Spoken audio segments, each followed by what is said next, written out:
Alléluia. Amen. Donc, chers frères et sœurs, nous sommes encore là aujourd'hui parce que c'est le sabbat de l'Éternel, le jour d'alliance entre lui et son peuple. Le sabbat du premier quartier de ce 12e mois de Dieu appelé le mois d'Adar. Ça veut dire que pratiquement dans 3 semaines, nous irons à la fin de l'année vraie de Dieu. C'est pourquoi tu dois prêter oreille attentive à ce que Dieu nous enseigne en ce moment-ci. Surtout en ce temps de jeûne qui nous amène constamment à rester devant lui. Alléluia. Amen. Donc, nous avions déjà ouvert le thème. On a déjà commencé le développement. Mais aujourd'hui, de façon ramassée, nous allons vous rappeler tout ce que nous avions dit jusqu'à ce jour. Alléluia. Amen. Donc, s'il faut vous le rappeler, le thème est intitulé La renaissance et la sanctification de l'homme par Jésus-Christ dans le royaume de Dieu. Et nous avions déjà défini les grands mots que nous pourrions rencontrer dans ce thème. Ici, dans ce thème, moi j'ai la renaissance. C'est un grand mot qui peut nous surprendre. Parce que nous savons tous que l'homme naît une seule fois. Alléluia. Amen. Nous naissons une seule fois. Pourquoi nous parlons de renaissance ici? Est-ce que nous voulons parler de cette naissance que nous avions eue à partir de nos parents? Alléluia. Amen. Pourquoi nous parlons de la sanctification? Dieu a-t-il créé l'homme totalement dans la souillure? A-t-il créé l'homme dans le péché, alors que lui-même nous avait dit que l'homme a été créé à son image et à sa ressemblance? Alors, si je prends appui sur cette déclaration, je peux dire que l'homme a été créé saint comme Dieu. Et si aujourd'hui on va nous parler encore de la sanctification, ça veut dire que après l'existence de l'homme, il y a quelque chose qui s'est passé et qui peut être là totalement enlevé de son statut premier. Alléluia. Amen. Donc quand on parle de la renaissance, quand on parle de la renaissance, on parle d'une nouvelle naissance. On parle d'une seconde naissance. Autrement dit, l'homme après sa création, après son existence, avait connu un échec lamentable. C'est pourquoi aujourd'hui, sans prendre part ce que nous sommes en train de dire, sans prendre part cette nouvelle occasion que Dieu lui a accordée, il ne pourra plus jouir des avantages de Dieu. Alléluia. Amen. Et pourquoi l'homme doit prendre encore part à cette renaissance de ce jour? Parce que après que Dieu ait mis tout en place, le péché est venu éclabousser tout ce que Dieu a créé. Alléluia. Amen. C'est pourquoi forcément l'homme doit renaître de nouveau. Amen. Amen. Vous n'êtes pas sans savoir que Dieu n'est pas pécheur. Dieu, jusqu'à là où nous sommes, est bon, il est saint et il est très saint. Et il a créé tout bon. Il a créé l'homme très bon. Alléluia. Amen. Donc avec l'avènement du péché, tout ce que Dieu avait mis en place avait été éclaboussé par cette affaire de péché. Si bien que la création qui doit fonctionner normalement selon le le dispositif de Dieu. Sa vie totalement retirée de Dieu. Et tout ce que Dieu avait mis en place était rentré dans la disgrâce. Amen. C'est pourquoi quand vous suivez un peu ce que la Bible nous dit, et quand vous voyez ce que nous vivons aujourd'hui, vous allez constater qu'il y a un écart, qu'il y a totalement... Il y a quelque chose qui se passe et qui éloigne l'homme de Dieu. Alléluia. Amen. Dans un premier temps, nous allons voir la position de Dieu. C'est Dieu tout-puissant, le créateur du ciel et de la terre, que nous venons d'invoquer. Nous allons voir sa position. Et ce que nous sommes en train de dire, Amen, ta réussite en dépend. Ton avenir en dépend. Lorsque vous ne connaissez pas votre propre histoire, surtout l'histoire de votre vie spirituelle, quel que soit ce que vous allez faire, quelle que soit la prière que vous allez faire, vous ne pouvez jamais réussir. Parce que tout ce que nous allons avoir dans la chair, que ce soit bien matériel, tout ce dont nous avons besoin de la chair dépend du spirituel. Lorsque spirituellement, vous ne vous connaissez pas. Lorsque spirituellement, vous ne connaissez pas votre histoire, sur le plan physique, vous serez malmené. Parce que celui qui ne connaît pas son histoire, celui qui ne se connaît pas sur le plan spirituel, forcément sera contrôlé. Et lorsqu'on parvient à vous contrôler, ça veut dire que vous ne pouvez plus jamais rester responsable. Et pourquoi tout ce que nous sommes en train de dire ici va retenir ton cœur, doit rentrer dans ton âme. C'est ce que tu vas comprendre d'abord avant d'espérer le reste. Et c'est ce que Dieu nous a dit. Cherchez premièrement le royaume de Dieu et la justice de Dieu. Et toutes ces choses vous seront données par-dessus. Donc vous devez obligatoirement connaître votre histoire concernant votre vie spirituelle. Sinon, beaucoup de choses viendront à vous. Beaucoup de choses viendront à vous et vont chercher à vous troubler et à vous emporter.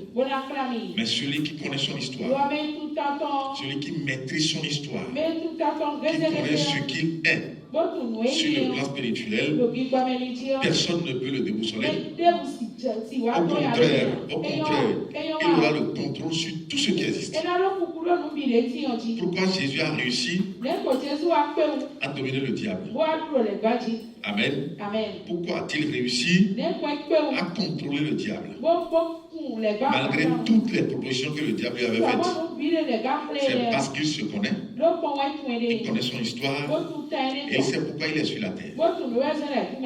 Alléluia. Amen. Donc toi qui m'écoutes ici, tu dois savoir que tu n'es pas venu en spectacle, mais tu es venu apprendre. Amen. Tu es venu connaître ton Dieu. Ce Dieu que tu n'as pas connu et c'est ça qui est la cause de ton malheur. Amen. Donc je disais que nous allons voir le tout-puissant créateur Dieu. Nous allons le voir dans la création. Au commencement de toutes choses. Parce que si, après l'avoir analysé, si nous constatons que c'est lui qui est la source de notre problème, alors aujourd'hui, on va lui dire d'arrêter quand même. Alléluia. Mais si, après avoir analysé tout, si nous constatons que l'homme a été créé dans un confort total, si nous constatons que l'homme a été créé dans une dimension totalement dans une dimension de gloire, alors tout doucement, nous allons chercher à savoir les causes de l'échec du monde actuel. Alléluia. Amen. Parce que, quel que soit ce que vous allez faire, Amen. Quel que soit ce que vous êtes, quel que soit ce que vous allez penser, Amen. Quelle que soit la race dont vous êtes, quelle que soit la couleur de peau que vous portez, tout le monde sait aujourd'hui qu'il y a un Dieu suprême qui est au-dessus de tout. Et c'est celui-là. Amen. C'est ce personnage que tout le monde recherche. Mais si toi, il t'a accordé la grâce de le voir et de rester avec lui, ça veut dire que tu as déjà solution à tes problèmes. Alléluia. Donc nous ne pourrions rien dire. Alors nous ne pourrions rien dire sans d'abord analyser tout ce qu'il avait établi, tout ce qu'il avait initié sur la terre. Amen. Nous allons les étudier point par point pour voir si effectivement nous serons d'avis avec lui. Alléluia. Nous allons commencer par lire la vision de Dieu à l'origine. Amen. À partir du livre de Genèse 1, à partir du verset 1er. Soyez rapide. Genèse 1, à partir du verset 1er. Au commencement, Dieu créa les cieux et la terre. La terre était informe et vide. Il y avait des ténèbres dans la surface de l'abîme. Et l'Esprit de Dieu se mouvait au-dessus de l'eau. La terre était informe et vide. Et l'Esprit de Dieu se mouvait au-dessus des eaux. Amen. Les ténèbres avaient couvert totalement la terre. La terre était informe et vide. Rien n'existait. Mais en ce temps, Dieu lui était présent. L'Esprit de Dieu se mouvait au-dessus des eaux. Malgré que c'est un temps de chaos. Parce que si on dit que rien n'existait, c'est comme un désert. Et si rien n'existait, ça veut dire que la vie était quasiment impossible. Mais Dieu, lui, vivait déjà. Amen. Lui, il était là. Et il se déplaçait déjà. Le temps des ténèbres, bien sûr. Vas-y. Dieu dit que la lumière soit et la lumière fut. Dieu vit que la lumière était bonne. Et Dieu sépara la lumière d'avec les ténèbres. Dieu appela la lumière jour. Et il appela les ténèbres nuit. Ainsi le soir et le matin, ce fut le premier jour. Amen. Dieu dit que la lumière soit. Et la lumière fut. Amen. C'est lui qui a parlé premièrement. C'est lui qui a ordonné premièrement. C'est lui qui a pensé premièrement. Il a pensé amener la lumière au moment où les ténèbres régnaient d'autorité. Que la lumière soit. La lumière fut. Et Dieu a vu que la lumière est bonne. Il a séparé la lumière d'avec les ténèbres. Chers amis, suivez-moi très bien. Si nous analysons notre statut, parce que je l'ai dit tout à l'heure, l'être humain ne peut pas se passer de ce que nous sommes en train de dire. Forcément, tu dois ressembler à Dieu. Tu dois avoir les mêmes pensées avec Dieu. Tu dois réfléchir comme Dieu. Tu dois agir comme Dieu. Tu ne peux jamais te comporter en contradiction contre Dieu. Sinon, tu auras tous de problèmes. L'homme n'est pas venu ici de lui-même. On va commencer à partir du verset 1er là, jusqu'à venir sur l'homme et voir de quelle pensée est venue de l'homme, de quelle volonté est venue l'homme. Amen. Est-ce que l'homme est venu de sa propre volonté? Est-ce que l'homme est venu de ses propres pensées? Est-ce que l'homme est venu de ses propres actions? Ou bien il est venu de la volonté de Dieu? Comme la lumière ici déjà. Parce que c'est Dieu qui a pensé amener la lumière à l'existence. Les ténèbres étaient là. Alléluia. Et les ténèbres ne le gênaient pas. Parce que si les ténèbres le gênaient, il n'allait pas se déplacer librement. On dit l'Esprit de Dieu se mouvait au-dessus des hommes. Alléluia. Et malgré sa liberté, il a pensé créer la lumière. Amen. Ça veut dire que tout ce que nous allons analyser ici, point par point, sera aussi ce que toi aussi tu vas penser. Amen. Parce que l'évolution, l'école bien sûr, nous a enseigné autre chose qui est opposé à ce que Dieu nous enseigne. Que la lumière soit et la lumière fut. Dieu vit que la lumière est bonne. Il sépara la lumière d'avec les ténèbres. Il appela la lumière jour, les ténèbres nuit. Ainsi, il y a un soir, et le matin se fit le premier. Souvent, je vous dis que cette lumière du premier jour n'est ni la lune, ni le soleil, ni les étoiles. C'est une lumière spirituelle. Parce que tout ce que tu es en train de mettre en place aura rapport avec l'homme. Parce que plus tard, c'est l'homme qui va les dominer. Plus tard, tout ce que Dieu est en train de créer va servir l'homme, va adorer l'homme. Alléluia. Amen. Donc ici, comme l'homme a deux aspects de vie, l'aspect spirituel et l'aspect physique, la lumière du premier jour ici devrait éclairer la partie spirituelle de l'homme. Et la partie spirituelle de l'homme, c'est Dieu lui-même. C'est l'Esprit de Dieu. Parce que sur le plan spirituel, l'homme ne peut pas connaître deux personnages. L'homme ne peut connaître que Dieu lui-même. Amen. Ça veut dire que Dieu a éclairé d'abord la partie spirituelle avant de penser par faire les autres choses. Donc cette lumière va servir l'homme pour rester dans la connaissance de Dieu. Parce que sans elle, l'homme ne peut pas connaître Dieu. Cette lumière n'est rien d'autre que la connaissance profonde de Dieu. Amen. Ce qui sera servi à toutes les créatures pour que l'adoration revienne à Dieu de droit. Le Créateur Dieu, c'est lui qui mérite l'adoration. C'est lui qui mérite la gloire.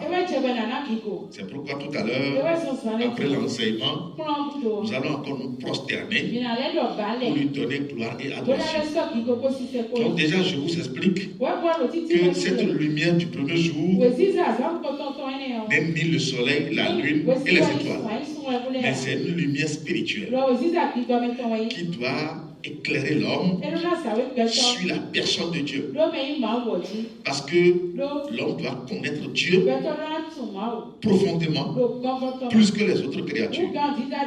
Les autres créatures ne sont pas à l'image de Dieu, ni à la ressemblance de Dieu.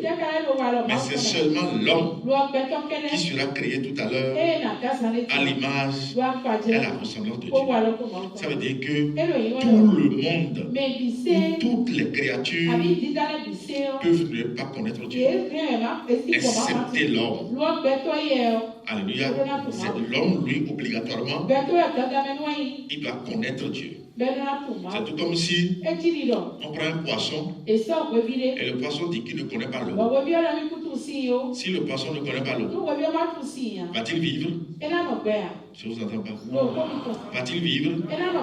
C'est la même manière. C'est la même chose. C'est comme si vous prenez un arbre et l'arbre dit qu'il n'a jamais connu le sol. Il n'a jamais connu le sol. Mais ses racines seront enfouies où? L'arbre debout là doit avoir ses racines enfouies dans le sol. Ça veut dire qu'un arbre ne peut jamais vivre sans connaître la terre. Un arbre ne peut jamais vivre sans connaître le sol. De la même manière, l'homme ne peut jamais vivre sans connaître Dieu. Parce qu'il est sorti de Dieu. Il est venu de Dieu. Et il est comme Dieu. Amen. L'homme, sa source même, son origine, c'est Dieu. Alléluia. Donc, toutes les autres créatures peuvent ne pas connaître Dieu. Amen. Si c'est possible. Mais l'homme, lui, forcément, c'est obligatoire pour lui. Alléluia. Donc là où tu es là, si en m'écoutant, si tu te vois déjà dans le plat, tu dois savoir que tout ce que tu as à la maison qui est contraire à Dieu doit être débarrassé et le plus tôt sera le mieux. Parce que le phare que tu as à la maison, le photo que tu as à la maison, les talismans que tu as à la maison, les gris-gris que tu as à la maison, les savons de chance que tu as à la maison, les chapelets que tu as à la maison, les images que tu as à la maison, mais en réalité ne sont pas Dieu qui te les a donnés. Tu demandes à ce gars qui te les a donnés. Alléluia. Amen. Qui te les a vendus. Tu dois savoir que quand on parle de la sorcellerie, ce n'est pas seulement nos tantes qui sont à la maison, amen, qui boivent du sang humain et qui mangent la chair humaine. Ce n'est pas seulement eux qui sont des sorcières. Ce n'est pas nos hommes seulement qui sont des sorcières. Celui qui ne t'amène pas vers Dieu, même si c'est ton père, même si c'est ton oncle, même si c'est ta femme, même si c'est ton mari, celui qui ne t'amène pas à connaître ton Dieu et à aller connaître autre chose, mais un sorcier, il est un sorcier, il est dangereux, extrêmement dangereux pour ta vie, parce qu'il te tue sans que tu le saches. Alléluia. Celui-là, il te tue, il veut te tuer. Parce que forcément, tu dois connaître Dieu. Alléluia. Donc, quelqu'un qui t'amène à connaître Dieu, normalement, celui-là a une haute importance dans ta vie. Et tu lui dois respect et crainte. Parce que si tu connais Dieu, tu dois avoir la vie. Alléluia. Donc déjà, je suis en train de te montrer là où nous allons. Alléluia.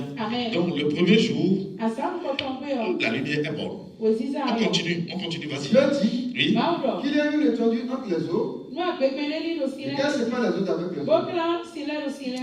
Avant d'aller même sur le second jour, nous allons lire d'abord le livre de Jean 1. Pour approfondir un peu ce que nous sommes en train de dire. Parce que toi aussi, tu dois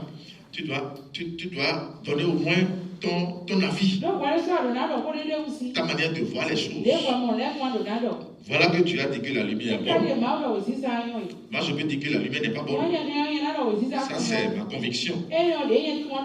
Toi aussi, tu peux dire que la lumière est bonne. Ça, c'est ta conviction. Alléluia. Maintenant, ensemble, là, nous allons analyser ce que tu as déclaré bon. Pour voir si effectivement la chose est bonne. Parce que si elle n'est pas bonne, aujourd'hui on va l'appeler. On va dire que ce que tu as déclaré bon là, en réalité n'est pas bon. Et peut-être il peut descendre pour changer. Amen. Jean 1 à partir du verset 1er. Au commencement était la parole. Et la parole était avec Dieu. Et la parole était Dieu. La parole était avec Dieu. Et la parole était Dieu. Alléluia. Est-ce que tu es d'accord avec ça? Moi, je suis d'accord parce que c'est Dieu qui a parlé premièrement. Si la parole n'était pas Dieu et que la parole n'était pas avec Dieu, lui, il a trouvé la parole où? C'est lui qui a parlé premièrement. Et en ce temps, rien n'existait. Personne n'existait. Aucune créature n'existait. Et c'est Dieu qui a parlé. Que la lumière soit. Et la lumière fut. Ça veut dire que la parole était avec lui. Alléluia. Et si la parole était avec lui, et que c'est avec la parole qu'il a réussi à créer tout. Ça veut dire que lui-même est la parole. Alléluia. Lui-même est la parole. Parce que c'est lorsqu'il prononce la parole que la lumière est venue. Dieu dit que la lumière soit. Et la lumière est venue. Donc la lumière a été pondue par la prononciation de la parole. Donc effectivement, ce que nous sommes en train de lire dans le livre de Jean 1 ici, il y a une vérité absolue. Alléluia. Reprenons ça. Jean 1 à partir du verset 1er. Au commencement était la parole. Et la parole était avec Dieu. Et la parole était Dieu. La parole était avec Dieu. Et la parole était Dieu. Oui, vas-y. Elle était au commencement avec Dieu. Toutes choses ont été faites par elle. Et rien de ce qui a été fait n'a été fait sans elle. Toutes choses ont été faites par elle.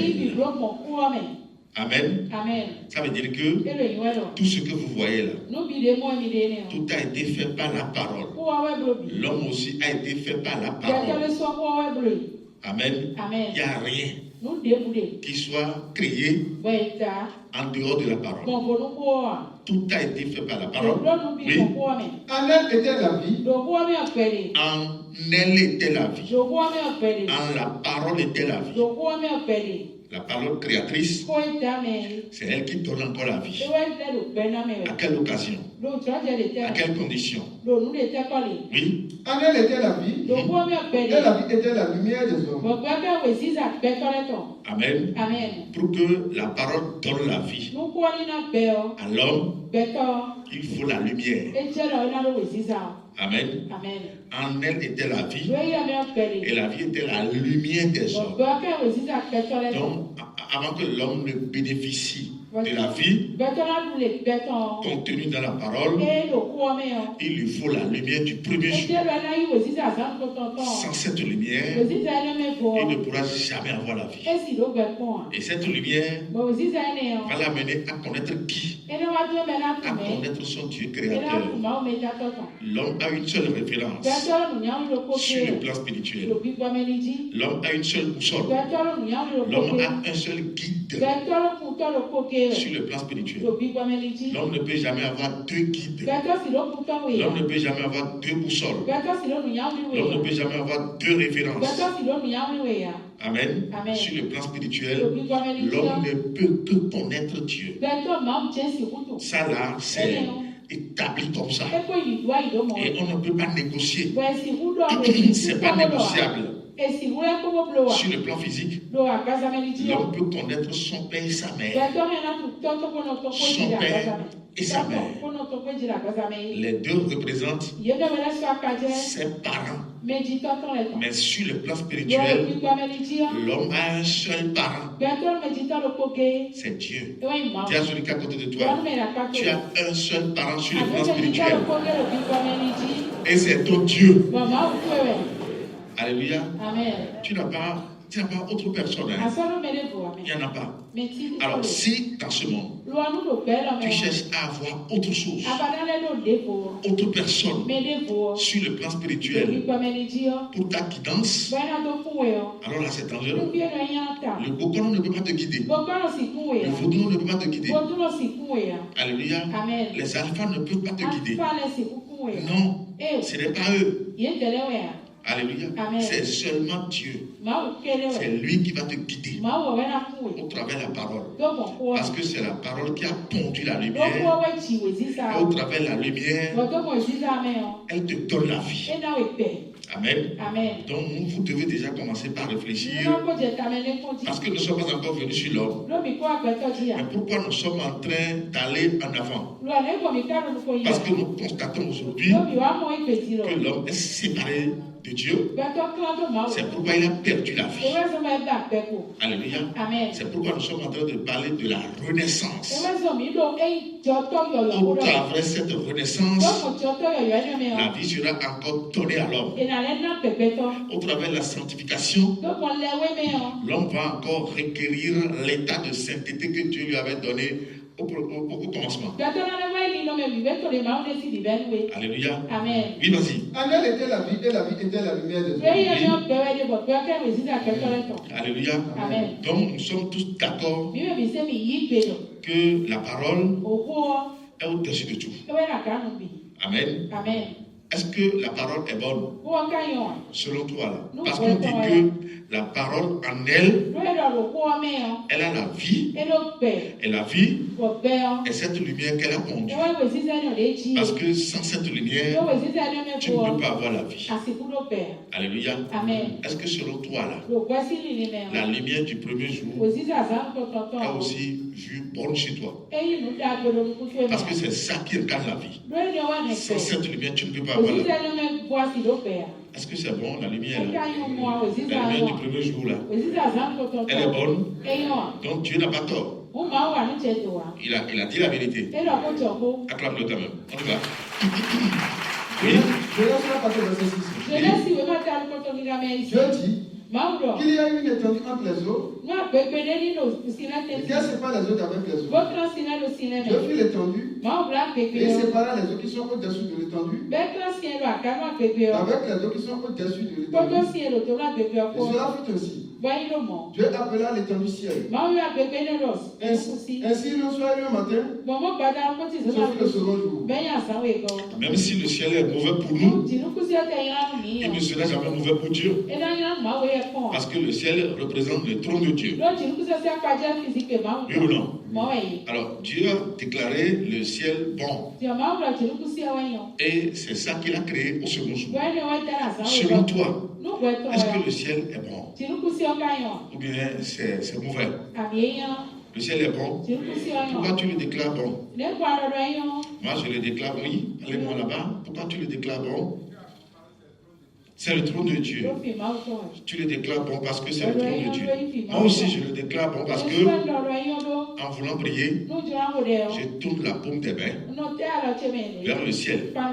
Je ne reste jamais comme ça. Ça veut dire que je sais que en priant, la paume des mains tournée vers le ciel, je suis en train d'invoquer Dieu et que les bénédictions doivent descendre dans ma vie. Alléluia. Ça veut dire que là où je pense avoir mes bénédictions, il ne serait pas mauvais pour moi.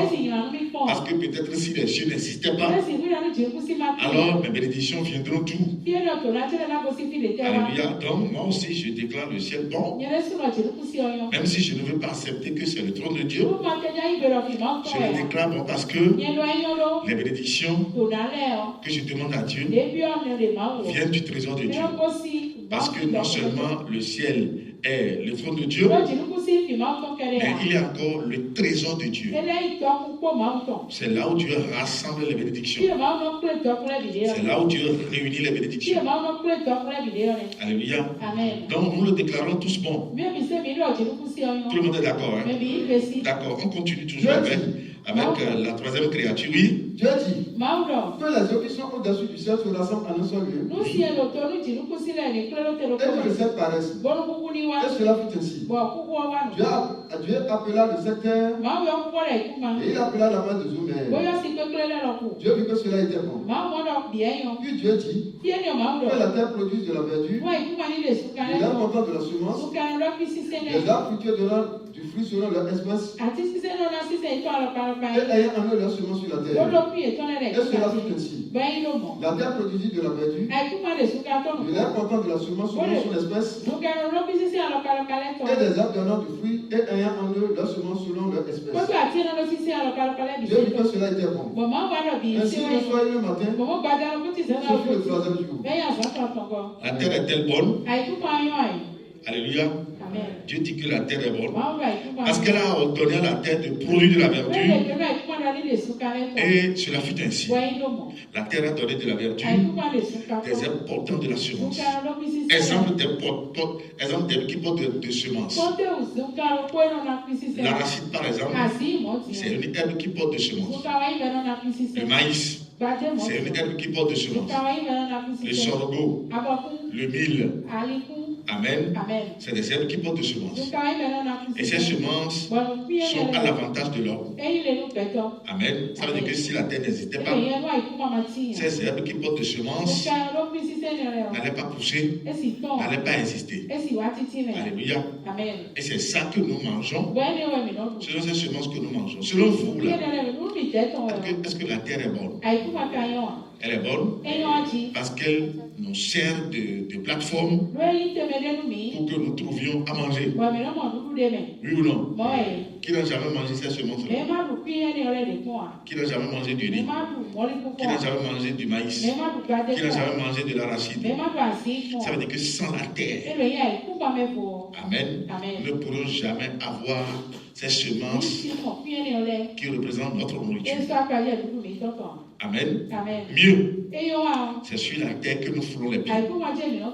Même si Dieu l'a déclaré marche-pied de Dieu, c'est sur la terre que nous foulons les pieds. C'est sur la terre que nous construisons les bâtiments. Les bâtiments dans lesquels nous dormons. Et quand vous analysez bien l'homme d'aujourd'hui, surtout les béninois que nous sommes, quand on commence par grandir, rapidement on pense à quoi? À comment acheter une parcelle parce que nous ne voulons plus rester locataires. Alors si la terre n'est pas bonne, pourquoi tu l'achètes? Alléluia. Alors que Dieu te l'a donné gratuitement. Donc la terre est déclarée aussi bonne. Moi je la déclare bonne. Tu la déclares aussi bonne? D'accord, acclame l'Éternel. On va voir ce qu'il a créé le 4e jour. Oui, vas-y. Qu'il y ait des luminaires dans l'étendue du ciel pour séparer le jour d'avec la nuit. Que ce soit des signes pour marquer les époques, les jours et les années. Et qu'il serve de luminaire dans l'étendue du ciel pour éclairer la terre. Et cela fut ainsi. Dieu fit les 2 grands luminaires. Le plus grand luminaire pour présider au jour et le plus petit pour présider à la nuit. Il fit aussi les étoiles. Dieu les plaça dans l'étendue du ciel pour éclairer la terre, pour présider au jour et à la nuit, et pour séparer la lumière d'avec les ténèbres. Dieu vit que cela était bon. Ainsi le soir et le matin, ce fut le 4e jour. Les 2 grands luminaires avec les étoiles. Le plus grand pour présider au jour, le plus petit pour présider à la nuit avec les étoiles. Et ces luminaires jouent quel rôle? Ils doivent nous éclairer dans la chair. Amen. Si le jour apparaît, le soleil doit nous éclairer dans la chair. Amen. C'est la lumière du soleil qui nous permet de voir clair, de ne pas tâtonner, de nous voir pendant le jour. Alléluia. Pendant la nuit, il a encore fait la lune, les étoiles pour nous éclairer. Amen. Donc la lumière du 1er jour éclaire notre âme sur la personne de Dieu. Les luminaires, le soleil, la lune et les étoiles éclairent notre corps pour que nous puissions nous voir. Selon toi, là, le soleil est-il bon? La lune est-elle bonne? Les étoiles sont-elles bonnes? C'est bon? Il y a des reproches. Donc il n'y a rien que nous pourrions reprocher à Dieu ici. Donc moi aussi je les déclare bon. Parce que nous sommes déjà au 4e jour. Acclame-le au nom de Jésus. Et on continue. Dieu dit que les eaux produisent en abondance des animaux vivants et que des oiseaux volent sur la terre vers l'étendue du ciel. Dieu créa les grands poissons et tous les animaux vivants qui se meuvent et que les eaux les produisit en abondance selon leur espèce. Il créa aussi tout oiseau ailé selon son espèce. Dieu vit que cela était bon. Dieu l'a béni en disant: soyez féconds, multipliez et remplissez les eaux des mers. Et que les oiseaux multiplient sur la terre. Ainsi le soir et le matin, ce fut le 5e jour. Le 5e jour. Est-ce que le poisson est bon? Le poisson. Qui est d'accord que le poisson? Ah bon. Les animaux sont bons. Les oiseaux sont bons. Les poulets là. C'est bon là. Mais c'est pas bon. Si c'est pas bon, on va lui dire que c'est pas bon. Donc c'est bon. Pourquoi tu dis que c'est bon? Parce que tu les manges. Oui ou non? Tu manges les poissons. Donc personne ne peut dire que le poisson n'est pas bon. Donc ce que tu as fait le 5e jour là, unanimement nous le déclarons. Oui ou non? Acclame très fort l'Éternel. Oui, on continue le 6e jour, oui. Puis Dieu dit, faisons l'homme à notre image selon notre ressemblance. Et qu'il domine sur les poissons de la mer, sur les oiseaux du ciel, sur le bétail, sur toute la terre et sur tous les reptiles qui rôdent sur la terre. Dieu créa l'homme à son image. Il le créa l'image de Dieu. Il créa l'homme et la femme. Dieu l'a béni et Dieu l'a dit, soyez féconds, multipliez, remplissez la terre et la subjuguez. Dominez sur les poissons de la mer, sur les oiseaux du ciel, et sur tout animal qui se meut sur la terre. Et Dieu dit, voici, je vous donne toute terre portant de la semence et qui est la surface de toute la terre. Et tout arbre ayant en lui du fruit d'arbre portant de la semence, ce sera votre nourriture. Et à tout animal de la terre, à tout oiseau du ciel, et à tous ceux qui se mettent sur la terre, ayant en soi un souffle de vie, je donne toute terre verte pour nourriture. Et cela fut ainsi. Dieu vit tout ce qu'il avait fait et voici, cela était très bon. Ainsi il en soit le matin, ce fut le 6e jour. Amen. Est-ce que toi-même tu es bon? Qui est bon ici? Ah bon. Alléluia. Donc tu es bon. La créature du 6e jour. Tu es bon. Et Dieu a dit qu'il a créé l'homme à son image et à sa ressemblance. Ça veut dire que si tu es bon, si tu te vois bon, et que depuis le premier jour, le Créateur, à chaque fois qu'il met quelque chose en place, il le déclare bon. Bon jusqu'à toi. Et que toi-même tu te vois bon. Créé à son image et à sa ressemblance. Alors comment vous voyez Dieu? Est-il bon? Ou bien il est mauvais? Il est comment? Il est bon. C'est vrai ça? Qui est d'accord que Dieu est bon? Alors, acclame l'Éternel. Alléluia. Pourquoi à chaque fois je vous dis de l'acclamer? De l'acclamer parce que tout ce qu'il a créé, tout a été soumis à l'homme. Tout a été donné à l'homme. Tout a été déposé sous le contrôle de l'homme. Malgré que l'homme est la dernière des créatures, l'homme n'est soumis à aucune créature. L'homme est soumis seulement à Dieu. L'homme va se prosterner seulement devant Dieu. C'est Dieu qui est seulement au-dessus de l'homme. La terre n'est pas au-dessus de l'homme. Les cieux ne sont pas au-dessus de l'homme. Les arbres ne sont pas au-dessus de l'homme. Les animaux ne sont pas au-dessus de l'homme. Malgré que c'est l'homme qui est la dernière des créatures, il a été placé au-dessus de tout. Et toutes les créatures devraient se prosterner devant lui. Ça veut dire que l'homme incarne une responsabilité qui ne dit pas son nom. Dieu lui a donné une autorité, une puissance qu'aucune créature ne détient. Les autres créatures, aucune d'elles ne détient le pouvoir de Dieu. C'est seulement à l'homme que Dieu lui a remis ce bâton de belle. Ça veut dire que l'homme sur la terre serait vu comment? Totalement dépendant des autres créatures, ou bien il sera indépendant. Comment vous voyez l'homme? Est-ce qu'il sera totalement libre? Est-ce qu'il sera totalement dans la paix? Ou bien il aura le cœur troublé? Comment vous le voyez ici? Alléluia. Là où Dieu l'a placé ici. Là. Amen. Comment vous le voyez? Est-ce que l'homme sera totalement à l'aise?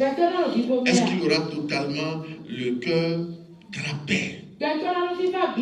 Parce que ici, jusqu'ici, Dieu n'a pas employé le mot mort. Parce que si vous voulez, on va lire le 7e jour, qui est le jour du repos.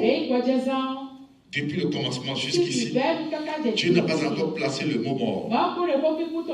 Et il ira en repos tout à l'heure. Oui, vas-y. Je reste dehors quand tu vas se poser.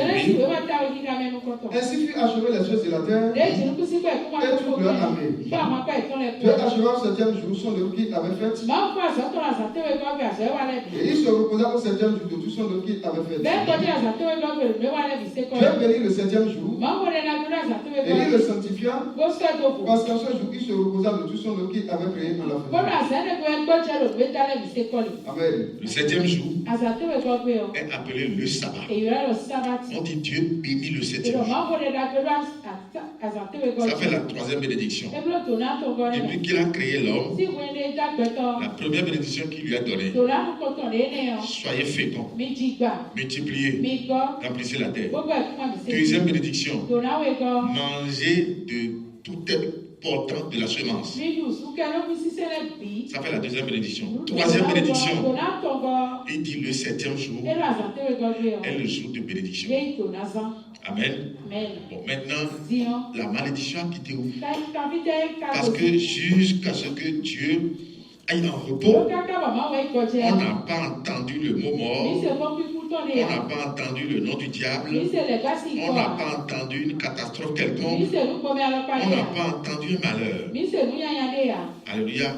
Le malheur que nous vivons aujourd'hui là, les problèmes que nous vivons aujourd'hui, les problèmes ont été créés en quel jour? La mort a été créée en quel jour?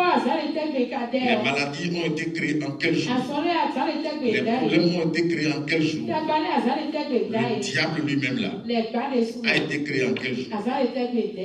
Alléluia. C'est pourquoi tout à l'heure, je t'ai posé la question. Comment tu vois l'homme? Amen. Son état ici, là. Est-ce qu'il est laissé dans un état heureux ou bien malheureux? Alléluia. Est-ce que ici, amen, l'homme va souffrir?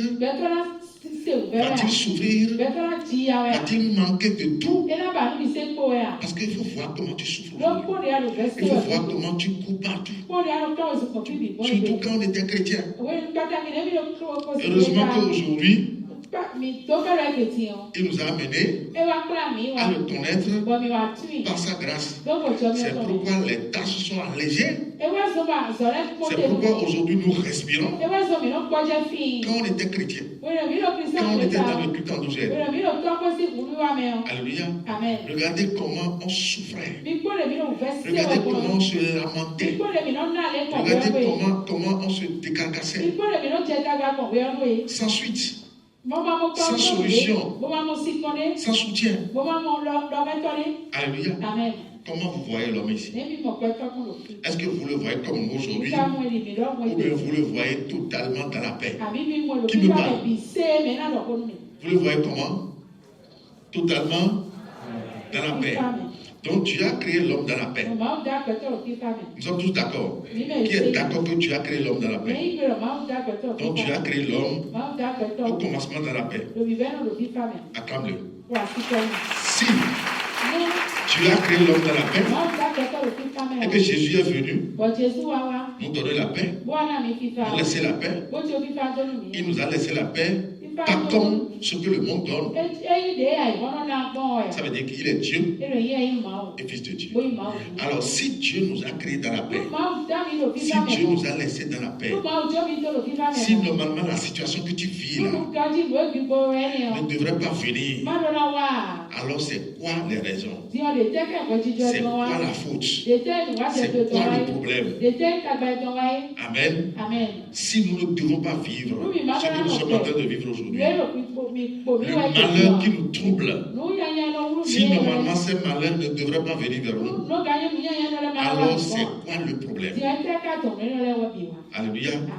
Nous allons évoluer pour voir l'origine du péché. Quand on dit péché, vous ne pouvez pas combattre contre quelque chose ou vous ne pouvez pas parler de quelque chose sans chercher à connaître son origine. Alléluia. Nous sommes bien placés ici. Selon l'histoire que nous sommes en train de développer, pour parler de Dieu, pour parler de nous-mêmes. Alléluia. Et si nous sommes bien placés pour parler de Dieu de nous, nous sommes alors bien placés pour parler du péché. Le péché a quitté nous. C'est quoi le péché? Parce que si on ne sait pas ce que veut dire le péché, vous serez en train de dire autre chose ou de faire autre chose alors que Dieu ne vous reproche rien. C'est ce qui a frappé Job. C'est pourquoi ses enfants sont morts. C'est pourquoi la catastrophe est venue s'abattre sur lui. Parce que chaque fois, quand ses enfants allaient se donner des fêtes, l'un avec l'autre, le lendemain, lui se lève et il dit peut-être mes enfants ont déjà péché contre Dieu. Et il faisait toujours du sacrifice. Amen. On ne vit pas avec Dieu dans les peut-être. Avec Dieu, c'est la conviction. Soit je suis convaincu que j'ai commis le péché, ou je suis aussi convaincu que je n'ai jamais péché. Parce que depuis que moi je suis né, je n'ai jamais péché. Amen. Et si tu comprends aussi ce que je dis, tes péchés vont partir et tu pourras t'exprimer comme je suis en train de le faire. Parce que à partir de la renaissance que Dieu m'a donnée, je n'ai plus jamais de péché. Et je n'en aurai plus jamais. Amen. Il m'a sanctifié une fois pour de bon. Amen. Donc, parce que j'ai connu l'origine du péché. Le péché, c'est quoi? Tiens, celui qui a contre toi. Le péché, c'est quoi? Et qui l'a amené. Alléluia. Parce que dans les églises, nous entendons Zo, Fire, Satan, sort, Satan, dehors. Même on prend les balais pour chasser Satan. On prend les boudins pour chasser Satan. On prend les fusils pour chasser Satan. On prend les coupe-coupe pour chasser Satan. Est-ce que Satan sera chassé à coups de bâton? Est-ce que Satan sera chassé à coups de balai? Parce que Satan c'est un esprit. Est-ce qu'on peut chasser l'esprit avec un boudin, avec des coupe-coupe, avec des fusils? Je crois que non. Parce que l'esprit, que ce soit l'esprit de Dieu ou l'esprit de Satan, n'est jamais visible à l'œil nu. Amen. C'est le corps, la chair qui est visible à l'œil nu. Comment vous pouvez attaquer quelque chose que vous ne voyez pas? Alléluia. Satan ne sera jamais vu dans la chair. C'est pourquoi souvent je vous dis, quand vous voyez un vaudou à un endroit, en réalité ce n'est pas Satan. Amen. C'est un autel sur lequel on invoque l'esprit de Satan. Qui me suit vraiment là? Amen. Qui est Satan? C'est où l'origine du péché? Alléluia. Je vais vous dire simplement que Dieu n'a jamais créé Satan. Jamais. Qui me suit vraiment? Il faut enlever ça de ta tête. Parce que c'est ce qu'on nous avait enseigné. Que Dieu a créé Satan. Adam et Ève avaient la même logique. Et c'est des illusions. Lorsque votre logique vient de ce monde, mais vous ne serez pas sage devant Dieu. Alléluia. Mais lorsque votre logique rejoint celle de Dieu, vous êtes plus sage que ce monde. Amen. Vous n'êtes pas sans savoir que souvent on parle de Lucifer. Et voilà encore une grosse erreur. Lucifer n'est pas égal à Satan. Lucifer veut dire ange de lumière. Satan veut dire ange des ténèbres. Lucifer n'est jamais égal à Satan. Lucifer, il est le premier ange de Dieu que Dieu a créé, bien sûr. Amen. Le premier ange de Dieu que Dieu a créé le premier jour au moment où il avait créé la lumière. Et cet ange jouait quel rôle dans l'organigramme divin? Il doit porter la lumière du premier jour vers toutes les créatures afin de les éclairer sur la personne de Dieu. Parce que l'adoration doit revenir à Dieu de droit. C'était son rôle. C'était ce qu'il devrait faire. L'adoration passait par lui. Alléluia. L'adoration passait par lui. Donc, forcément, il doit éclairer toutes les créatures sur la personne de Dieu. Il doit permettre à tout ce que Dieu a créé de le connaître profondément. C'était ce que Dieu lui avait donné comme rôle à jouer. C'est pourquoi, étant éclairé, parce que forcément celui qui est porteur de lumière doit être éclairé d'abord. Amen. Ça veut dire que l'adoration passait par lui. L'adoration que tu as donnée tout à l'heure passait par lui pour aller vers Dieu. C'est bien qu'il connaît la valeur de l'adoration. Il connaît l'importance de l'adoration. Il connaît ce que l'adoration donne à l'homme. Parce que ce n'est pas l'adoration que nous vivons. Le récepteur de ton adoration, s'il est le vrai Dieu, ton adoration est vraie. Et tu es aussi vrai adorateur. Par conséquent, en retour, tu auras la vie. Mais si le récepteur de ton adoration est le faux Dieu, tu es faux adorateur, ton adoration est fausse, et le retour c'est la mort. Parce que lorsque l'adoration rentre dans le faux, ça crée la mort. Alléluia. Donc tout était parfait au moment où tu avais dit tout ce que j'ai fait, tout est très bon. Alléluia. Je vais aussi souligner quelque chose en passage, parce que jusqu'au jour de repos ici, nous n'avions pas entendu le nom d'Adam et Ève. Nous n'avons pas vu la présence de Jardin d'Éden. Ça veut dire que ce soit Jardin d'Éden, que ce soit les noms là, Adam et Ève, ce n'est pas des principes qui étaient dans le premier plan de Dieu. Adam et Ève, Jardin d'Éden, n'ont rien à voir avec la vision de Dieu, la première vision de Dieu, à l'origine, la vision de Dieu que Dieu a établie, dans lequel l'homme est déjà présent, pour se multiplier, remplir la terre. Alléluia. Tout ce que nous venons de citer n'ont rien à voir avec cette vision. Parce que ici, Dieu a déjà mis en place sa vision et tout allait déjà normalement.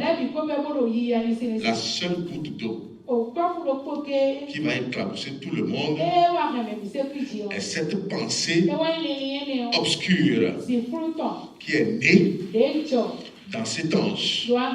C'est pourquoi tu ne vas jamais te permettre de venir à ce niveau avec Dieu si éventuellement tu veux vivre. Sur ce côté, Dieu ne permet jamais de rencontrer un individu à ce niveau. Ne cherche jamais à venir à ce niveau. Et c'est quoi ce niveau? Le refus de lui donner gloire et adoration. Amen. Le refus de lui donner gloire et adoration. Ou bien le détournement de son adoration. Dieu peut te donner tout. Il peut te donner l'or, l'argent. Il peut te donner tout. Mais il y a quelque chose qu'il ne peut jamais te donner. Et tu ne vas aussi jamais penser à lui demander une telle chose. Dieu ne peut jamais te donner son adoration. Jamais. Si un jour tu vas devant lui et tu lui dis donne-moi ton adoration, le même jour tu meurs. Amen. Ça veut dire que tu es en train de le renverser. Lui retirer l'adoration. Lui demander l'adoration. Prendre le symbole du renversement de son trône. Il ne va jamais accepter que tu renverses son trône. Il va te renverser à perpétuité. Qui me suit vraiment là? Tu peux lui demander tout. Hein? Élie a dit à Élisée, ce que tu demandes là, c'est difficile, mais ce n'est pas impossible. Alléluia. Parce qu'il a demandé quoi? La double portion de l'onction de son maître. Ce n'est pas l'adoration. Si c'était l'adoration, Élie allait lui dire, vraiment tu es mort. Alléluia.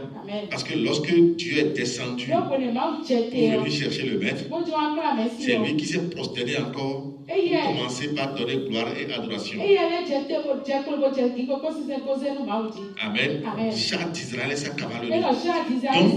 Donc on peut demander tout à Dieu. Excepté une seule chose. On ne lui demande pas son adoration. Alléluia. Tu peux ne rien donner à Dieu. Tu peux rester sans rien donner à Dieu. Mais il y a une seule chose que tu ne peux jamais manquer de donner à Dieu. Si tu rates ça, tu deviens cadavre. Tu ne peux jamais rester sans donner gloire et adoration à Dieu. Tu ne peux pas lui demander l'adoration et tu ne peux pas rater de lui donner l'adoration. Obligatoirement, tu dois lui donner l'adoration. Le jour où tu vas cesser de lui donner l'adoration, tu es mort. Qui me suit vraiment là? Alléluia. C'est comme ça l'homme meurt. C'est comme ça l'homme meurt.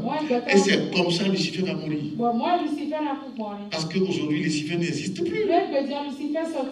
Amen. Mais il s'est transformé en diable. Vas-y. Ésaïe 14, à partir du verset 12. Te voilà tombé du ciel, as brillant fils de l'aurore. Tu es abattu à terre, toi le vainqueur des nations. Tu disais en ton cœur, je monterai au ciel, j'élèverai mon trône au-dessus des rives. Amen. Reprenons la lecture, oui. Ésaïe 14, à partir du verset 12. Te voilà tombé du ciel, as brillant fils de l'aurore. Astre brillant. Un astre, par définition, amen, est un corps céleste qui influence les corps terrestres. Un astre, par définition, est un corps céleste qui influence les corps terrestres, particulièrement l'homme. Qui me suit vraiment là? Alléluia. J'ai bel et bien dit. Un astre est un corps céleste qui influence les corps terrestres, particulièrement l'homme. Alléluia. Ça veut dire que quand on dit astre brillant, c'est un corps céleste qui brille. Et c'est la lumière qui brille. C'est à cause de la lumière qu'il porte. C'est pourquoi il brille. Ça veut dire que dans sa brillance, alléluia, dans son déplacement, il va influencer tous les corps terrestres, mais plus fortement l'espèce humaine. Ça veut dire que la décharge de la lumière de Lucifer doit, en l'homme, la décharge doit être très grande, plus que dans les autres créatures. Ça veut dire que l'homme a besoin d'une intensité de connaissance qui va dépasser celle des autres créatures. Qui me suit vraiment là? Alléluia.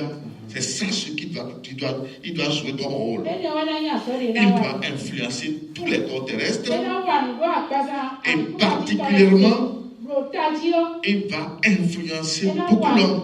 il va permettre à l'homme d'avoir la plénitude de la lumière. C'est pourquoi l'homme a été placé totalement dominant sur les autres créatures. C'est à cause de la capacité, amen, de la décharge qu'il reçoit. C'est pourquoi Dieu l'a mis au-dessus de toutes les autres créatures. Oui, vas-y. Te voilà tombé du ciel, astre brillant, fils de astre brillant, fils de l'aurore. Ça veut dire qu'il est parmi les premiers. C'est l'aurore qui précède le matin.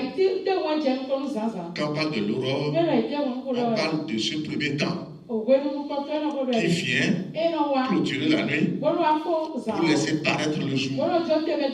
Ça veut dire que en le créant, voilà la place que Dieu lui a accordée.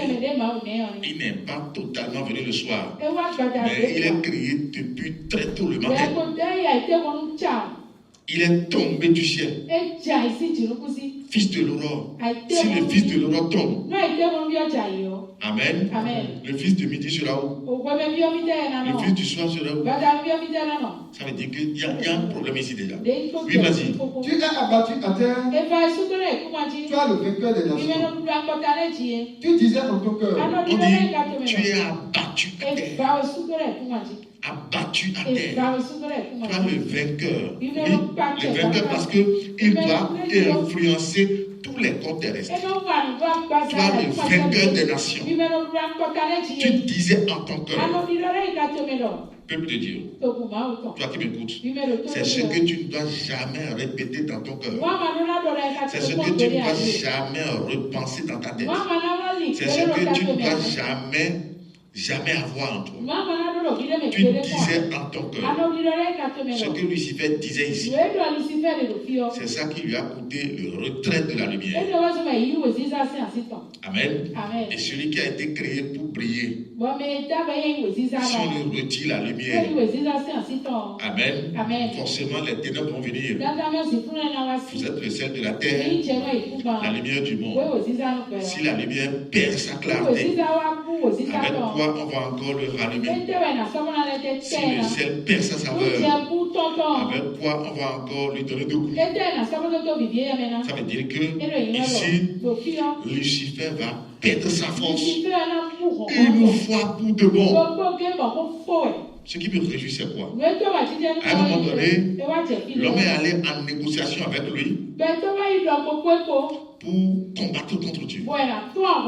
Mais malgré ça, Dieu a cherché toujours à récupérer l'homme.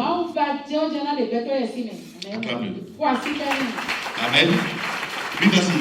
Tu disais en ton cœur, je monterai au ciel, j'élèverai mon trône au-dessus des étoiles. Je m'assurerai sur la montagne de l'assemblée. Je monterai au ciel. Le ciel représente quoi pour Dieu? Tout à l'heure on a dit. Le ciel représente le trône de Dieu. Amen. Oui, il dit quoi? J'élèverai mon trône au-dessus des étoiles de Dieu.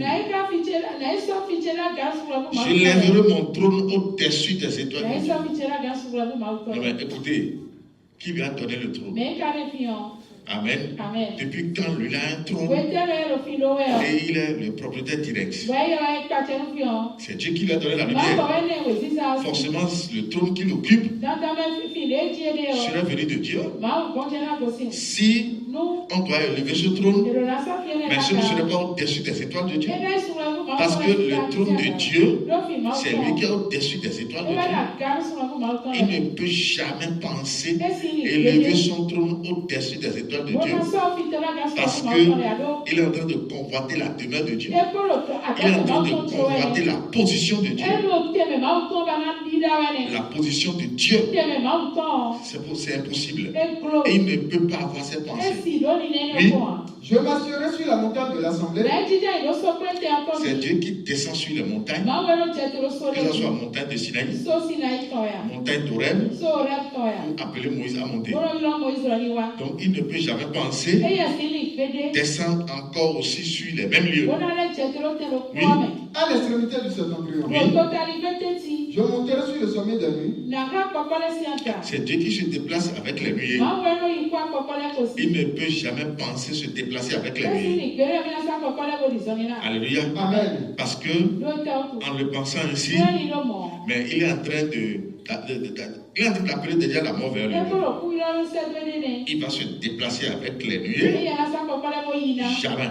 Vas-y. Je serai semblable au très haut. Le très haut c'est qui? Le très haut c'est. Il dit je serai semblable au très haut. Chose impossible. Pourquoi il est en train de chercher à aller à ce niveau? Parce qu'il veut aussi recevoir de l'adoration. Il veut s'appeler Dieu. Il veut occuper la place de Dieu pour que Dieu désormais soit à son service. Pour que Dieu l'adore. Et c'est ça qu'il a présenté à Jésus-Christ. Si tu es fils de Dieu, ordonne à cette pierre de devenir du pain. Ça veut dire que c'est lui qui donne les ordres. Si Jésus en ce temps ordonne aussi aux pierres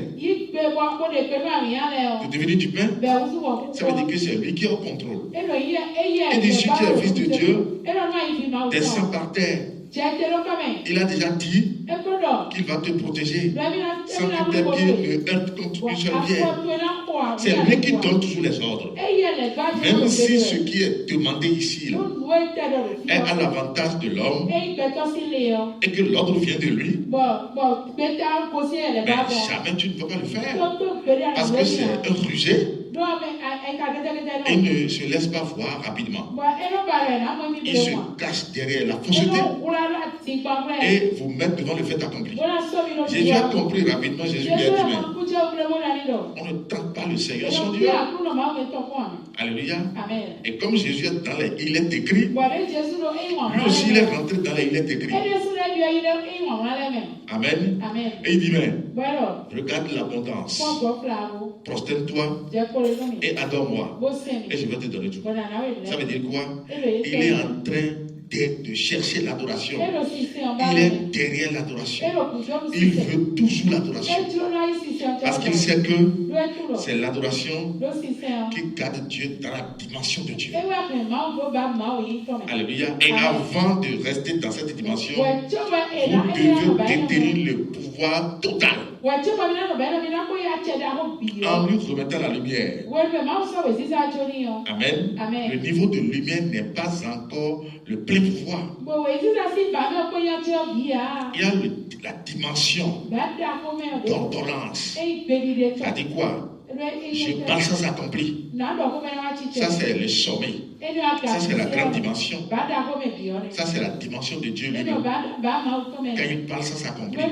Mais le niveau de lumière est soumis à cette dimension. Alléluia. Le niveau de lumière est soumis à cette dimension. C'est pourquoi lorsqu'il a appelé Jérémie, il lui a fait savoir ce niveau. Il dit, je mets mes paroles sur ta langue pour que tu détruises, pour que tu abattes, pour que tu ruines et pour que tu plantes. Parce qu'il a lu en Jérémie une soumission totale. Alléluia. Ça veut dire que si tu te soumets à lui, il va t'accorder la grâce de vivre dans cette dimension. Mais ici, l'orgueil a saisi Lucifer et c'est ça qui va lui coûter le retrait de la lumière. Il dit, je serai semblable au très haut. Ça veut dire que je serai comme Dieu. Amen. Alors qu'il ne doit pas y avoir deux dieux. Et c'est ça qui a fait que Dieu va le punir. Vas-y. Mais tu as été précipité dans le séjour des morts. Tu as été précipité dans le séjour des morts. C'est ça qui occasionne la mort. Amen. Le fait de ne pas donner adoration à Dieu. C'est ça ce qu'on appelle le péché. Le fait de détourner l'adoration de Dieu. Le fait d'amener quelqu'un à aller connaître le vaudou. Le fait d'amener quelqu'un à aller faire le fa. Le fait d'amener quelqu'un à aller se prosterner devant les autels sataniques. C'est ça ce qu'on appelle le péché. Le péché qui ne connaît jamais de pardon. Le péché qui tue. Alléluia. Amen. Qui me suit vraiment là? C'est ça ce qu'on appelle le péché. C'est ça ce qu'on appelle, c'est ça qui a détruit ce monde. On va le voir un peu de loin. Parce que lorsque Dieu a appelé Adam et Ève, il est venu leur servir le même plat. Il leur a dit, vous serez comme des dieux, connaissant le bien et le mal. Ça veut dire que la réflexion, amen, de devenir Dieu là, ne l'a jamais quitté. Amen. Donc rapidement ici, nous allons constater que tout ce que Dieu avait créé dans un état parfait, où l'homme était totalement roi, parce qu'il est dans l'adoration de Dieu, et il ne manquait aussi de rien, parce que Dieu lui a déjà donné tout. Le seul boulot que Dieu lui demande ici, c'est de connaître sa femme. S'il va développer, ou bien s'il va exercer une force, c'est connaître sa femme. Il va connaître sa femme, ils vont se multiplier et ils vont remplir la terre. Parce que le manger est là. Amen. Ce n'est pas à eux de cultiver la terre. Ce n'est pas à eux d'arroser la terre. Mais Dieu leur a déjà donné tout. Ils étaient nés dans l'abondance. Ils étaient nés dans la plénitude. Ils étaient nés dans la grâce. Ils étaient nés dans la richesse. Amen. Et on leur a donné la vie éternelle. C'est des gens qui ne mourront jamais. Lorsque le péché est venu, regardez déjà comment l'importance de la lumière. Parce que toute la création a besoin d'elle. En l'occurrence l'homme. Et voilà que la lumière a été retirée. Ça veut dire que toute la création, amen, descendra dans une dimension qui va lui occasionner des impacts négatifs. Parce que la terre va perdre la lumière, les cieux vont perdre la lumière, l'homme va perdre la lumière, les arbres aussi vont perdre la lumière. Et si les arbres, toute la création, arrivent à perdre la lumière, ça veut dire que l'adoration de Dieu a un problème. L'adoration a un problème. L'adoration ira où? Amen. Alors qu'il faut la lumière avant que l'adoration ne prenne le chemin direct vers Dieu. C'est pourquoi, rapidement, Dieu va établir une première réforme, appelée la réforme adamique, dans laquelle il va mener le principe du jardin d'Éden, où il va dire à l'homme, tu ne mangeras plus du fruit de cet arbre, car le jour où tu en mangeras, tu mourras. Parce que la mort était déjà là. Lucifer est déjà mort, parce qu'il s'est transformé en Satan. Il a perdu la lumière. En perdant la lumière, il a déjà perdu la vie. En perdant la lumière, il a déjà perdu la vie. Alléluia. Donc il y a déjà la mort qui est là. Et toute la création a été déjà éclaboussée. Il y a déjà des ténèbres partout. Maintenant il faut quoi? Il faut rapidement reprendre l'homme et rallumer la lumière en lui. C'est pourquoi Dieu l'a appelé et il l'a mis dans le jardin pour commencer par lui donner des enseignements. Et c'est tous les soirs que Dieu venait vers lui pour lui donner des enseignements. Et c'est ça que Dieu a dit ici. Il a pris l'homme de la poussière de la terre. La poussière de la terre veut dire il lui a retiré du péché. Il lui a retiré des ténèbres. Alléluia. Et il va souffler dans son narine pour qu'il devienne un être vivant. Le souffle dans les narines représente les nouveaux enseignements que Dieu va donner à Adam et Ève pour sa bonne connaissance dans leur vie. C'est pourquoi lui-même descendait les soirs. Il descendait les soirs pour s'entretenir avec eux. Il n'envoie plus Lucifer. C'est lui-même qui descendait. Alléluia. Et pour vivre dans le jardin d'Éden éternellement, Adam et Ève ne doivent jamais oublier cette ordonnance que Dieu leur a donnée. Vous ne mangerez pas du fruit de cet arbre, car le jour où vous en mangerez, vous mourrez. La première des choses que Adam et Ève devraient faire pour avoir la vie, c'est l'identification de l'arbre en question. L'arbre défendu ici indique qui ou indique quoi? L'arbre ici indique le diable, la connaissance du bien et du mal. Et l'interdiction ici, c'est quoi? Vous n'allez plus manger de ces fruits. Ça veut dire que vous n'allez plus jamais le croire. Parce que sur le plan spirituel, nous mangeons par la foi. L'homme ne vivra pas seulement du pain, mais de toute parole qui sort de la bouche de Dieu. Lorsque la parole sort et que vous avez la foi pour la parole, elle se transforme en nourriture pour votre âme. Qui me suit vraiment là? Alléluia. Donc, vous ne mangerez plus du fruit de cet arbre. Ça veut dire que vous n'allez plus jamais croire à ce que Satan va vous enseigner. Le jour où vous en mangerez, vous mourrez. Le jour où vous allez encore le croire, je vais vous chasser. Mais qu'est-ce qui s'est passé? Lorsque Satan est venu dans le jardin, il a aussi apporté son enseignement. Amen. Il a apporté son enseignement. Dieu a-t-il réellement dit que vous n'allez pas manger du fruit de cet arbre? Vous n'allez pas manger de tous les arbres qui sont dans le jardin. Satan est venu agir sur ce qu'ils avaient connu, sur ce que Dieu leur avait enseigné, alors qu'ils n'étaient pas là, avant que Dieu ne leur donne ses enseignements. Donc il est venu agir sur la connaissance qu'ils avaient déjà. Et c'est ça qui a fait parler Ève. Parce qu'elle a constaté que, bon, c'est quelqu'un qui voit bien. Il n'était pas là. Et Dieu nous avait parlé. Et voilà qu'il est venu et il a commencé par parler sur la même chose. Ça veut dire que c'est un bon voyant. Alléluia. Ça veut dire qu'il aura fait la divination et elle va commencer par parler. Mais la fin c'est quoi? Elle va dire que c'est bien, que tout ce qu'elle a entendu là, que c'est très bien. Parce qu'il y a une proposition qui lui avait été faite. Vous serez comme des dieux, connaissant le bien et le mal. Et elle aussi a décidé de devenir Dieu.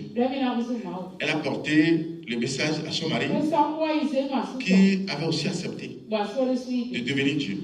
C'est pourquoi Dieu aide. Ils ont rejoint Satan ou bien ils n'ont pas rejoint. Ils l'ont rejoint parce que c'est ce qu'il avait pensé au moment où il était Lucifer. Je serai semblable au Très-Haut. Et Dieu lui a retiré la lumière. Amen. Maintenant, Adam et Ève, à qui Dieu a commencé par donner la lumière, voilà aussi leur décision. Qu'est-ce que Dieu va faire? Va-t-il continuer de leur donner la lumière ou bien il va aussi leur retirer la lumière? Qu'est-ce que Dieu va faire? C'est pourquoi en descendant, il les a chassés et il les a mis hors du jardin pour qu'ils cultivent la terre d'où ils ont été pris. Ils ont été pris du monde parce que je le dis toujours, Adam et Ève ne sont jamais les premiers. Il y avait déjà des gens sur la terre, plein. Amen. On peut dire qu'ils étaient les premiers reformés après l'avènement du péché. C'est à partir d'eux que Dieu veut reprendre encore le monde entier. C'est pourquoi Dieu leur avait dit de cultiver le jardin et de garder le jardin. Exactement. Pour Noé aussi. Noé, Dieu a détruit toute la terre, à l'exception de la famille de Noé, composée de 8 personnes. Ça veut dire que si Dieu va encore rempli toute la terre, c'est à partir de la famille de Noé. Est-ce qu'aujourd'hui sur la terre, nous ne dépassons pas le chiffre 8? Oui ou non? Nous dépassons 8, non? Ça veut dire que c'est à partir de 8 personnes que nous sommes encore nombreux comme ça. Donc c'est pour dire quoi? C'est pour dire que rapidement, ce que tu as créé, que nous avions qualifié tout à l'heure de très bon, comme lui, tout est effondré. Amen. Tout est tombé parce que le péché est venu. Et malgré qu'il a établi la première réforme pour sauver l'homme, voilà, c'est l'homme qui sera maintenant l'auteur de sa chute. Alléluia. C'est pourquoi directement la punition sera portée sur lui. Il va commencer par porter le prix de ses péchés. Ce que Lucifer avait fait avant a été imputé à Lucifer. Amen. Mais le péché est entré dans l'homme sans que l'homme ne soit auteur au commencement. Amen. Au moment où Lucifer est devenu Satan, au moment où Dieu avait retiré la lumière, l'obscurité a gagné l'homme, mais l'homme n'était pas auteur. C'est pourquoi Dieu avait puni Lucifer seul. Maintenant qu'il est rentré dans le jeu, en complicité avec le diable, c'est maintenant que Dieu va le punir. Dieu va lui faire porter la charge de son péché. Et il a puni pour toujours. C'est pourquoi en le chassant du jardin, l'homme va commencer par errer. Et c'est depuis ce temps que l'homme a des problèmes. Depuis ce temps, depuis que l'homme a été chassé du jardin, le problème de l'homme a commencé. Ça veut dire que la première réforme a échoué. Amen. Qui me suit vraiment? Nous disons merci à Dieu parce que malgré que la chute de cette réforme a été occasionnée par l'homme, Dieu ne va pas cesser de penser à lui. À un moment donné, il va penser encore le sauver par une seconde réforme appelée la réforme noisée. Cette réforme plus tard aussi va échouer. Alléluia. Pas parce que Dieu est incapable de porter ou de jouer toujours son rôle. Parce que la réforme de Noé a marché avec Noé en son temps. Mais après Noé, avec les descendants de Noé, la réforme n'a plus marché. Parce que c'est les descendants de Noé qui ont fait la tour de Babel. C'est Nimrod qui a créé la tour de Babel. Alléluia. Et la tour de Babel est aussi une occasion de péché, de l'idolâtrie. Et Dieu va encore s'énerver. Il va descendre, détruire la tour. Ça veut dire que la réforme de Noé, qui a marché au temps de Noé, plus tard, va encore échouer. Selon toi, tu veux sauver l'homme. Premièrement, tu as tenté. Et l'homme lui-même a dit non. Alléluia. Amen. Tu as encore tenté une deuxième fois. Et l'homme a encore renversé tout. Tu as encore tenté de le sauver une troisième fois. Vas-tu le faire? Alléluia. Amen. Mais puisque Dieu n'est pas comme nous, il va encore tenter à le sauver.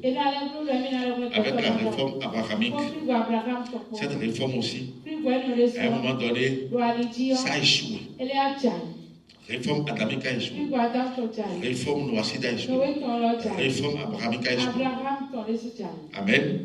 Et maintenant, si la réforme échoue, le vecteur d'échec de cette réforme-là, c'est toujours l'homme. Alors que toutes les réformes sont toujours à l'avantage de l'homme. C'est pour le rachat de l'homme. C'est pour le salut de l'homme. Amen. Dieu sans l'homme va vivre. Ou bien sans toi, Dieu ne va pas vivre. Dis à celui qui est à côté de toi. Sans toi, Dieu va vivre. Alléluia. Sans l'homme, Dieu va vivre. C'est l'homme qui ne peut pas vivre sans Dieu. Alléluia. Sans Dieu, l'homme, lui, ne peut pas vivre. Mais sans l'homme, Dieu va vivre. Et voilà comment il se comporte. Malgré que tout ce qui est mis en place est à son avantage, voilà comment il se comporte. Il fait tout pour capoter tout. C'est pourquoi l'homme est toujours l'homme. Nous qui sommes ici aujourd'hui, nous devons faire tout possible pour revenir en Jésus. Parce que c'est seulement en Jésus que Dieu va réussir à reformater l'homme et va le garder dans la dimension, dans son cœur. C'est seulement en Jésus-Christ. Donc, le sabbat prochain, nous allons voir les autres réformes. La réforme mosaïque. Alléluia. La réforme Jésus-Christ. Précédée de la venue de Jean-Baptiste. Alléluia. Et voir Jésus lui-même dans sa réforme. Et on va voir s'il va réussir. Alors, s'il arrive à réussir, on va lui faire un banc. Un grand banc au nom de Jésus-Christ. Parce que depuis des milliards d'années et des milliers d'années, où l'homme est tombé, amen, l'homme n'a plus jamais réussi à jouer un rôle quelconque dans son salut même, dans son propre salut. Il n'a même pas réussi à jouer un petit rôle. Ça veut dire que avec le péché, l'homme est totalement incapable, totalement incompétent. Nous allons nous arrêter là aujourd'hui et nous allons lui dire merci. Merci de nous avoir respiré. Merci d'avoir pensé à nous. Merci de nous aimer. Parce que s'il ne nous aimait pas, il allait déjà se foutre de nous. Depuis l'échec de la réforme adamique. Alléluia. Soyez bénis. Amen. Acclamez encore l'Éternel.